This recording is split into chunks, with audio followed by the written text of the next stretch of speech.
I made a pact with the devil this summer, unwittingly. How could you not know, cried my friend, between the cloven hooves, tail, horns, and goatee? He's a filmmaker, I interjected, and thought he dressed for effect. My friend guffawed. Did the fact that he smelled of sulfur raise any flares? I attributed it to a slight gastric problem. All I wanted was a small part in his documentary and waved off his terms and conditions for a taste of fame. After the shoot, the devil left with a leer, wink, and promised to return by fall to collect his debt, patting me on the buttocks.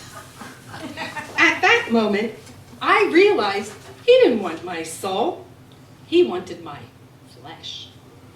Something I willingly granted to a bow-legged, orange-tinted demon with a bad overbite and chronic flatulence.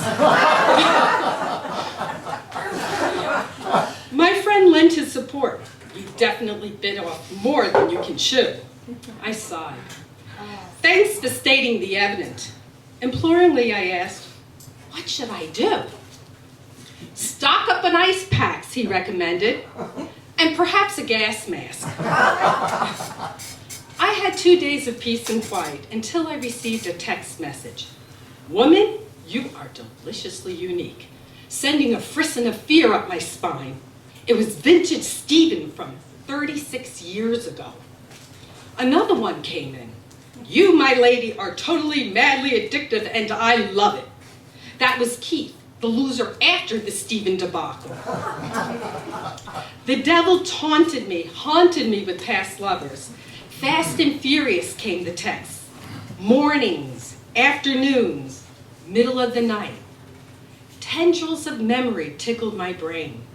In ghostly fashion, faces appeared, formerly forgotten in the mists of time. Overwhelmed, the rigid emotional barriers I created over decades burst open. Anew, I relived anguish, rivers of tears, pain, regret, loss, and longing, extinguished hope.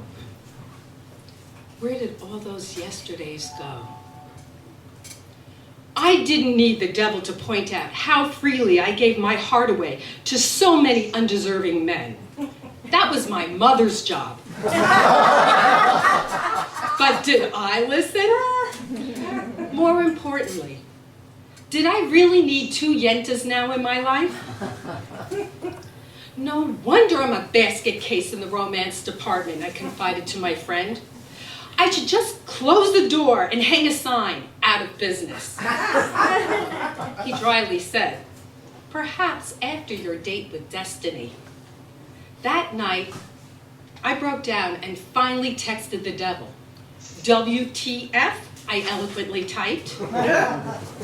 He replied, your flesh is not enough. I want you to desire me with the same passion you expended on all those other schmucks in your life. Sorry, bud, I wrote. It ain't worth 2 minutes of fame after editing. He then called me on the iPhone FaceTime. It was either accepting that or receiving a hologram while I was on the toilet.